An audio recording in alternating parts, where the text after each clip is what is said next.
Assalamualaikum warahmatullahi wabarakatuh. Shalom, Om Swastiastu, Namo Buddhaya, salam kebajikan, dan salam sejahtera untuk kita semua. Perkenalkan, nama saya Feli Sutrisno.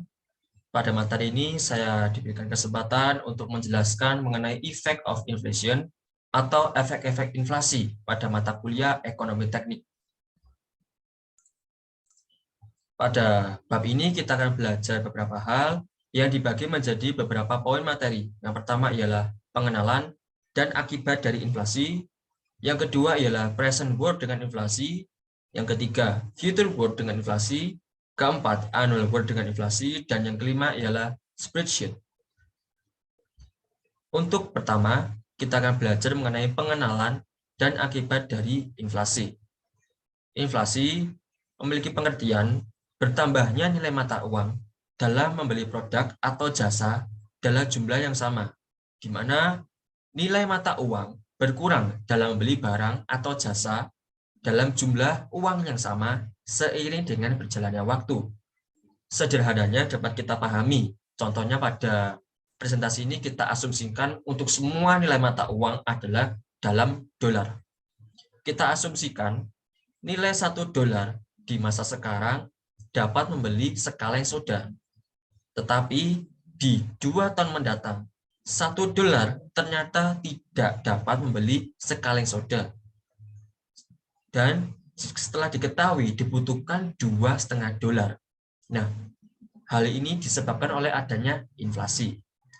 Inflasi disebabkan oleh beberapa faktor. Yang pertama ialah jumlah permintaan yang melebihi jumlah produksi. Kemudian, kenaikan dari biaya produksi. Yang ketiga, kenaikan jumlah uang yang beredar di masyarakat. Kemudian, adanya tuntutan kenaikan upah daripada para pekerja. Dan yang terakhir adalah adanya kekacauan politik dan ekonomi. Kemudian, inflasi dibagi menjadi 2 tipe, yaitu di dalam negeri dan luar negeri.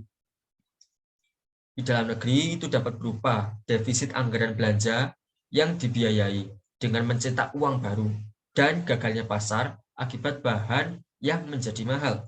Sementara pada tipe luar negeri itu adalah karena disebabkan kebijakan-kebijakan dari luar, yaitu seperti kenaikan harga barang impor atau produksi barang di luar negeri mengalami kenaikan atau menjadi lebih tinggi. Kemudian inflasi jika kita lihat dari tingkat keparahannya dibagi menjadi 4, ringan, sedang, tinggi, dan hyperinflasi. Ringan di bawah 10%, sedang di antara 10% hingga 30%, tinggi di antara 30 hingga 100, dan hiperinflasi atau hyperinflasi di atas 100% dalam periode waktu per tahun. Kemudian dalam pengukuran inflasi ada beberapa hal yang perlu diperhatikan, yaitu indeks harga konsumen, indeks biaya hidup, indeks harga produsen, biaya komoditas, harga barang-barang modal, dan deflator PDB. Ada 2 cara dalam membuat perhitungan ekonomi yang berarti ketika mata uang nilainya berubah. Yang pertama ialah mengkonversi jumlah yang terjadi dalam periode waktu yang berbeda menjadi jumlah yang setara yang memaksa mata uang untuk memiliki nilai yang sama. Hal ini dicapai sebelum perhitungan nilai waktu dari uang dilakukan. Kemudian cara yang kedua ialah mengubah tingkat bunga yang digunakan dalam mengevaluasi ekonomi untuk memperhitungkan perubahan mata uang ditambah nilai waktu uang. Nah, selanjutnya ialah bagaimana membuat perhitungan dalam nilai konstan atau constant value nilai mata uang dengan menggunakan rumus berikut, yaitu dollars in period T1 sama dengan dollars in period T2 divided atau dibagi 1 plus nilai inflasi, di mana kita dapat pahami dari keterangan ini, dollars pada periode T1 diasumsikan sebagai nilai dolar di masa sekarang, dan dollars pada periode T2 diasumsikan sebagai nilai dolar di masa mendatang, dibagi dengan 1 plus nilai perbedaan sekarang dengan masa mendatang.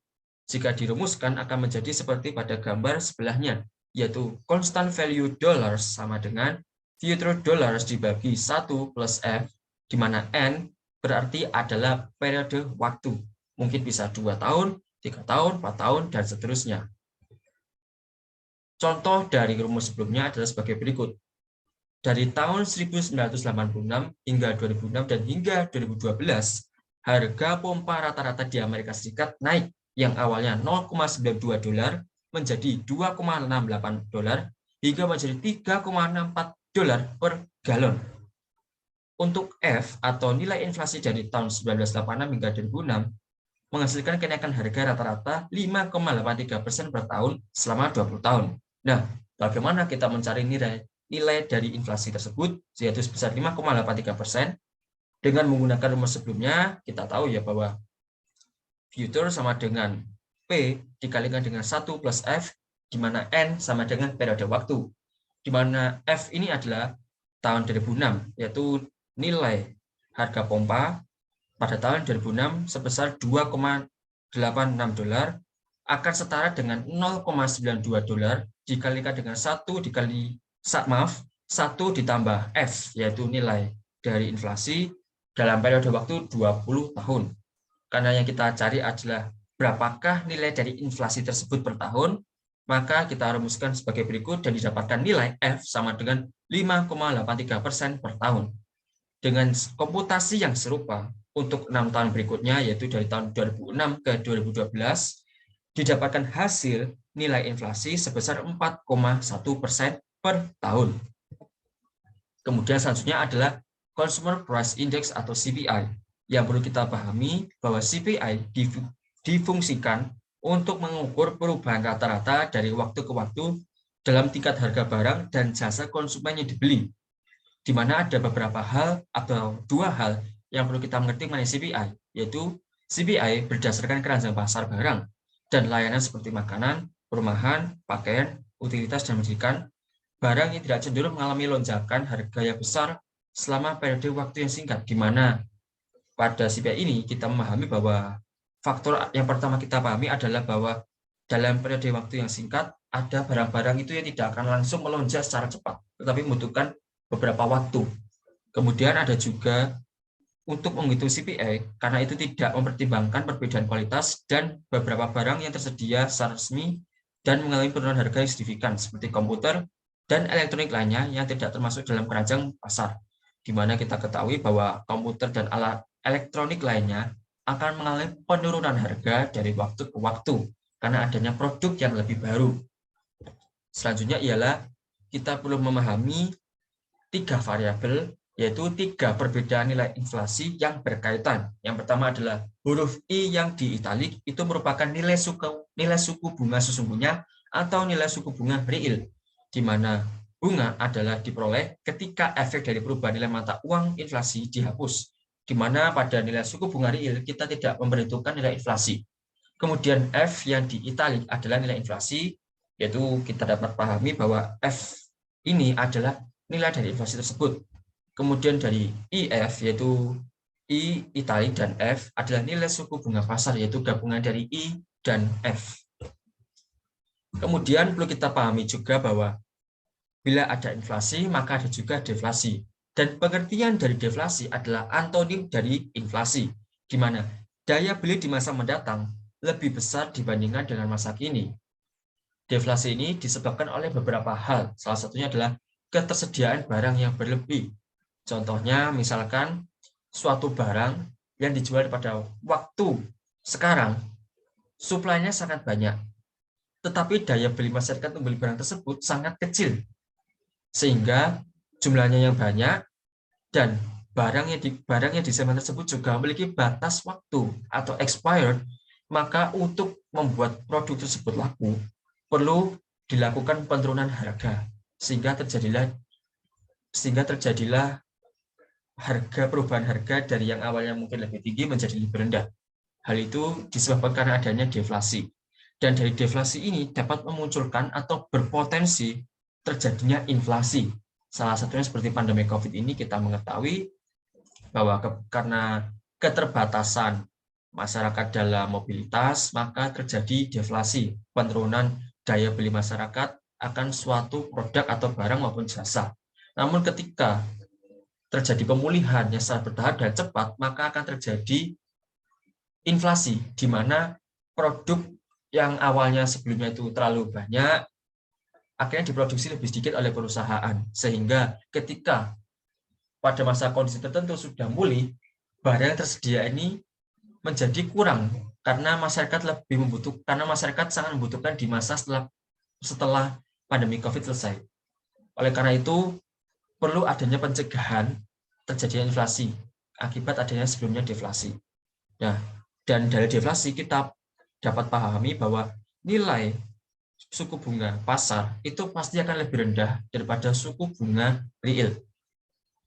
Sederhananya dapat kita contohkan pada soal berikut, yaitu dengan deflasi sebesar 2% per tahun dengan nilai $10.000 pada hari ini atau masa sekarang dengan waktu periode sebesar 5 tahun, maka $10.000 di 5 tahun mendatang akan turun menjadi $1.039. Kemudian untuk poin berikutnya adalah kalkulasi present worth atau PW yang diatur dengan inflasi. Ada dua metode penyelesaian present worth dengan inflasi. Metode yang pertama yaitu menggunakan constant value dari mata uang, yaitu dolar tadi, dan tingkat bunga real untuk menemukan present worth sekarang dari biaya pertama untuk setiap tahun di masa mendatang. Dengan metode ini, semua efek inflasi dihapus sebelum tingkat bunga real diterapkan.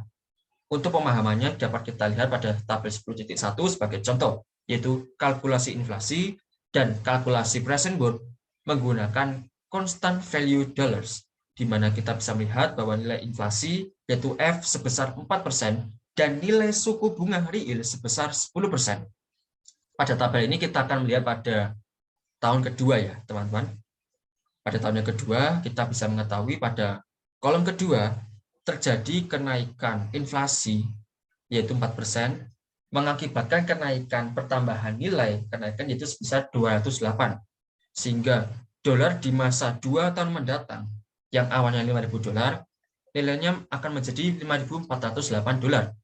Dan nilai $5.408 di masa mendatang itu setara dengan $5.000 di masa lampau, yaitu 2 tahun yang lalu. Kemudian untuk present worth at real, yaitu dengan suku bunga real sebesar 10%, pada tahun yang kedua didapatkan nilai sebesar $4.132, di mana ini memiliki nilai yang sangat kecil. Dan dari perhitungan tabel 10.1 yaitu menggunakan rumus yang kita sudah pahami sebelumnya, yaitu constant value dollar sama dengan euro dollars dibagi dengan 1 plus F, di mana N adalah periode waktu. Dan dari tabel 10.1, jika diproyeksikan menjadi grafik adalah sebagai berikut. Metode selanjutnya ialah menggunakan perkiraan dolar masa depan dan menyesuaikan tingkat bunga untuk inflasi lebih umum digunakan untuk menghitung nilai present worth. Kita mengetahui bahwa dari dua rumus yang berbeda, yang satunya adalah I, suku bunga real, dan yang satu lagi adalah F, yaitu nilai inflasi, maka kita akan menghitung nilai I dan F ini menjadi satu kesatuan. Jadi rumus sebagai berikut yang dapat kita pahami pada gambar di samping ini, di mana P sama dengan F dikalikan dengan 1 plus 1 plus IF, di mana N adalah periode waktu. Dan IF ini yang di italik adalah suku bunga pasar, di mana suku bunga pasar sama dengan suku bunga real ditambah nilai inflasi ditambah suku bunga real kali nilai inflasi, maka akan didapatkan nilai suku bunga pasar. Sebagaimana contoh dari tabel 10.1, dengan kita menghitung nilai suku bunga pasar yaitu 0,1 ditambah dengan 0,04 ditambah dengan 0,1 dikalikan 0,04, didapatkan nilai suku bunga pasar sebesar 0,144 dalam bentuk desimal, dan ditunjukkan pada tabel 10.2 kalkulasi present worth menggunakan inflasi yang diatur dengan suku bunga. Kita kembali pada asumsi kita, interpretasi kita pada tahun kedua, di mana pada kolom kedua kita mengetahui di tahun kedua tersebut mengalami pertambahan nilai akibat inflasi sebesar $208, sehingga dolar di masa 2 tahun mendatang akan menjadi $5.408 dengan nilai suku bunga pasar yaitu 0,7641 dan present worth sebesar 4.132, di mana nilai ini kecil dibandingkan dengan dolar di masa mendatang. Untuk lebih mudahnya kita bisa contohkan pada soal berikut, di mana Joy merupakan salah satu dari beberapa pemenang yang memenangkan tiket lotre. Ada 3 plan atau 3 rencana yang ditawarkan kepada Joy. Plan yang pertama, dia mendapatkan hadiah lotre tersebut langsung $100.000 di waktu itu, di masa itu. Kemudian yang plan kedua adalah Joy akan dikirimkan $15.000 per tahun selama 8 tahun, di mana totalnya adalah $120.000. Dan pada plan yang ketiga, Joy akan dikirimkan dalam periode waktu tertentu, yaitu pada $45.000 di masa sekarang, 4 tahun berikutnya ditambahkan $45.000 atau dikirimkan $45.000, dan di 4 tahun berikutnya lagi atau 8 tahun berikutnya dimulai dari titik awalnya, yaitu ditambahkan $45.000, sehingga totalnya menjadi $135.000. Sekilas kita bisa mengetahui mungkin dari nilainya, yang lebih menarik adalah plan yang ketiga, yaitu $135. Tapi apakah kita sudah memperhitungkan nilai suku bunga dan juga nilai inflasinya? Oleh karena itu kita perlu memperhitungkan dengan lebih detail supaya kita bisa mengetahui manakah yang menguntungkan kita atau menguntungkan Joy pada kasus ini. Sehingga dari kasus tersebut kita mengetahui bahwa Joy mengharapkan bahwa real return atau nilai suku bunga realnya ada 6% per tahun, dan juga dia mengetahui bahwa inflasi rata-ratanya adalah 4% per tahun, maka didapatkan nilai suku bunga pasarnya adalah sebesar 10,24% per tahun atau dalam desimal 0,1024. Dari nilai suku bunga pasar ini kita masukkan ke dalam setiap plan, masing-masing plan. Untuk plan pertama tidak perlu dimasukkan karena kita tahu bahwa Joy langsung menerima hadiah $100.000 pada waktu tersebut. Kemudian pada plan yang kedua, yaitu dilakukan secara bertahap, yaitu didapatkan nilai $79.329. Kemudian pada yang ketiga, didapatkan nilai sebesar $96.099. Nah, dari sini kita bisa mengetahui bahwa nilai yang menguntungkan untuk Joy dalam menerima hadiah tersebut adalah plan yang pertama. Kemudian pada poin yang ketiga, yaitu kalkulasi future worth, diatur dengan inflasi. Ada 4 interpretasi berbeda dari kalkulasi jumlah future worth yang perlu dipahami. Yang pertama ialah jumlah uang sebenarnya yang akan diakumulasikan pada waktu N. Yang kedua, daya beli jumlah aktual yang terakumulasi pada waktu N, tetapi dinyatakan dalam mata uang hari ini. Yang ketiga, jumlah dolar masa depan yang dibutuhkan pada waktu N untuk mempertahankan daya beli yang sama dengan jumlah tertentu hari ini, yaitu inflasi yang dipertimbangkan tanpa mempertimbangkan bunga. Kemudian yang keempat, jumlah dolar yang dibutuhkan pada waktu N tertentu untuk mempertahankan daya beli dan didapatkan tingkat bunga real yang dinyatakan. Untuk lebih jelasnya, kita akan memahami satu persatu dari 4 interpretasi tersebut. Yang pertama ialah nilai aktual yang diakumulasi, di mana dengan menggunakan rumus ini kita tahu nilai aktual diakumulasi adalah kita harus memperhitungkan nilai inflasi dan suku bunga real. Oleh karena itu akan menjadi suku bunga pasar. Sebagaimana contoh pada kasus ini ialah dengan suku bunga pasar sebesar 10%, sudah termasuk dengan inflasi, dengan periode waktu selama 7 tahun, dengan uang $1.000, maka didapatkan untuk di masa mendatang, untuk menutupi semua pengeluaran sebesar $1.000 ini untuk 7 tahun mendatang, untuk 7 tahun mendatang diperlukan $1.948. Kemudian untuk interpretasi yang kedua yaitu nilai konstan terhadap daya beli. Sebagaimana contoh sebelumnya, yaitu didapatkan nilai $1.948 untuk mengembalikan modal $1.000. Namun di kasus ini kita tidak akan memperhitungkan nilai inflasi, tapi kita hanya memperhitungkan nilai suku bunga real. Nah, bagaimana untuk mendapatkannya? dari hasil sebelumnya kita bagi dengan 1 plus F, di mana N adalah periode waktu. Pada kasus ini adalah 7 tahun. Dan dapat diketahui bahwa pada kasus ini nilai dari inflasi per tahun ialah 4%. Oleh karena itu, dengan rumus berikut, yaitu F sama dengan 1000, di mana suku bunga pasar yaitu sebesar 10% selama 7 tahun dibagi dengan 1,04 dengan periode waktu 7 tahun, maka didapatkan nilai $1.481 untuk mengembalikan modal $1.000 tanpa menggunakan atau mempertimbangkan inflasi.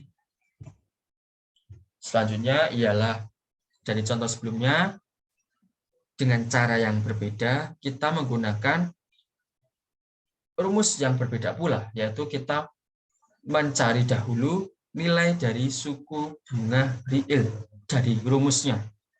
Nah, dari suku bunga pasar sama dengan suku bunga real ditambah nilai inflasi ditambah suku bunga real dikalikan dengan nilai inflasi. Karena kita mencari nilai dari suku bunga real, maka didapatkan rumus sebagai berikut, yaitu suku bunga pasar dikurangi dengan nilai inflasi dibagi dengan 1 ditambah nilai inflasi. Dari contoh sebelumnya kita bisa mengetahui dari rumus sebelumnya juga nilai suku bunga real adalah 5,77% dan didapatkan nilai future yaitu sebesar $1.481 untuk mengembalikan modal $1.000. Kemudian ialah jumlah yang diperlukan di masa mendatang tanpa memperhitungkan suku bunga, di mana kita hanya memperhitungkan inflasinya saja. Kita mengetahui bahwa nilai inflasi ada sebesar 4% per tahun, dengan waktu periode 7 tahun, maka didapatkan nilai inflasi di masa 7 tahun mendatang dari $1.000 menjadi $1.316. Kemudian pada interpretasi yang keempat, kasus yang diterapkan ketika MARR ditetapkan atau Minimum Attractive Rate of Return. Jika pertumbuhan modal adalah untuk menjaga, dana harus tumbuh di tingkat yang sama dengan, yaitu sama dengan atau di atas tingkat bunga real, I, ditambah dengan tingkat inflasi. Jadi, untuk membuat tingkat pengembalian real, yaitu 5,77% dengan tingkat inflasi 4%, maka modal yang harus dikembalikan, ya seperti pada contoh yaitu $1.000 adalah sebesar $1.948. Dengan kita bisa melihat suku bunga real, suku bunga pasar yaitu IF sama dengan 0,0577 ditambah dengan 0,04 ditambah dengan 0,0577 dikalikan dengan 0,04, maka didapatkan nilai suku bunga pasar sebesar 0,1, dan dapat kita pahami bahwa dalam inflasi dan suku bunga real ini semua diperhitungkan, di mana modal $1.000 yang dikeluarkan pada tahun pertama, pada tahun 0, di masa 7 tahun mendatang untuk mengembalikan modal tersebut diperlukan $1.948 dikarenakan adanya suku bunga yang terjadi dan juga inflasi pula. Sebagian besar perusahaan mengevaluasi alternatif pada MARR atau Minimum Attractive Rate of Return yang cukup besar untuk menutupi inflasi ditambah beberapa pengembalian yang lebih besar daripada biaya modal mereka. Nah, untuk kasus 4 ini kita bisa memahami bahwa untuk minimal yang perlu dikembalikan oleh perusahaan yaitu dengan rumus sebelumnya, yaitu suku bunga pasar diganti menjadi Minimum Attractive Rate of Return yang diakumulasikan dengan inflasi, di mana tingkat pengembalian modal ini sudah diakumulasi dengan suku bunga dan juga dengan inflasi. Dengan kasus yang sama, seperti pada contoh ini adalah di mana sebuah company atau perusahaan memiliki biaya kapital sebesar 10% per tahun dan membutuhkan pengembalian 3% per tahun dengan suku bunga real sebesar 13% dan inflasi sebesar 4% per tahun. Oleh karena itu, nilai dari Minimum Attractive Rate of Return yang diakumulasi dengan inflasi adalah sebagai berikut, yaitu sama dengan 0,13 suku bunga real yaitu 13% ditambah dengan nilai inflasi yaitu 4%, dan ditambahkan perkalian antara suku bunga real dan nilai inflasi, maka didapatkan nilai pengembalian yang perlu dilakukan oleh perusahaan tersebut sebesar 17,5,2%. Sebagaimana contoh dari yang kita pahami sebelumnya dari setiap interpretasi, yaitu metode kalkulasi untuk setiap variasi future board. Yang pertama, pada kasus pertama tadi ialah aktual atau dolar aktual yang diakumulasi, yaitu kita memperhitungkan dari suku bunga real dan juga dari nilai inflasi. Pada kasus kedua, yaitu daya beli yang diakumulasikan pada ketentuan dolar hari ini, di mana kita tidak memperhitungkan nilai inflasi. Kemudian pada kasus ketiga, dolar yang dibutuhkan pada daya beli yang sama, di mana kita memperhitungkan nilai inflasi, tapi tidak memperhitungkan nilai suku bunga. Dan pada kasus keempat, dolar di masa mendatang yang dibutuhkan untuk membeli yang didapatkan untuk membeli daya beli dan juga pengembalian, di mana untuk mengembalikan modal yang ada diperlukan nilai suku bunga pasar, yaitu yang didapatkan dari suku bunga real dan juga nilai inflasi. Kemudian poin yang ketiga ialah kalkulasi annual growth diatur dengan inflasi. Sangat penting dalam memperhitungkan pemulihan modal yang digunakan untuk analisis AW atau annual growth dalam memasukkan inflasi, karena dolar modal saat ini harus dipulihkan dengan dolar di masa mendatang yang meningkat.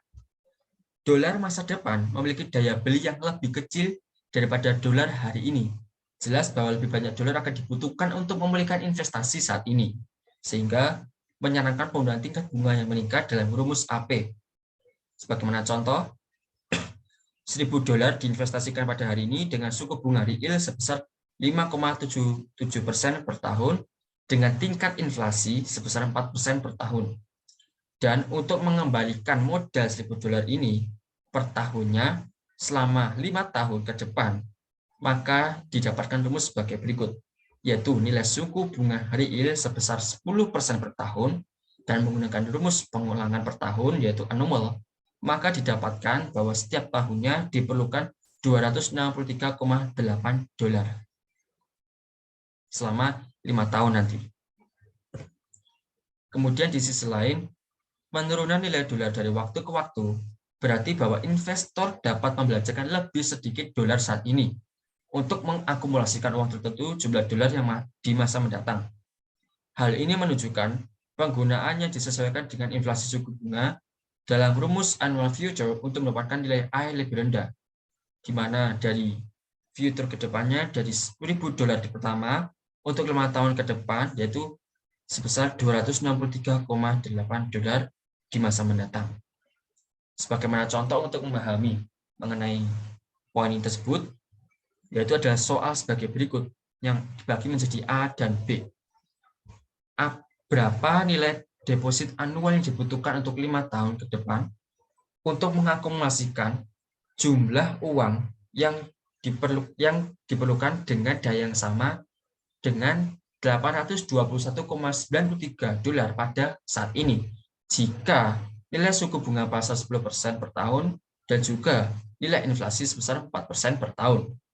Dan juga untuk yang B, berapakah nilai dari suku bunga real? Untuk solusinya kita perlu mencari yang pertama adalah nilai dari inflasi. Untuk nilai 821,93 dolar di 5 tahun mendatang akan setara dengan 1.000 dolar. Dan nilai aktualnya untuk pengembaliannya ini adalah sebesar 163,8 dolar selama untuk 5 tahun mendatang. Dan dengan persamaan sebelumnya, didapatkan nilai suku bunga real yaitu sebesar 5,77% per tahun. Selanjutnya ialah poin keempat, yaitu spreadsheet, yaitu adalah penerapan dari materi ini ke dalam Excel. Sebagaimana contoh, saat menggunakan spreadsheet ini, sesuaikan inflasi dalam perhitungan PW, AW, dan FW dengan memasukkan tingkat presentasi yang benar ke dalam fungsi yang sesuai. Misalnya, kita menganggap bahwa present worth diperlukan untuk penerimaan sebesar 15.000 dolar per tahun selama 8 tahun secara nyata dengan tingkat suku bunga real sebesar 5% per tahun. dan juga dengan nilai tingkat inflasi sebesar 3%, maka didapatkan nilai suku bunga pasar sebesar 0,0815.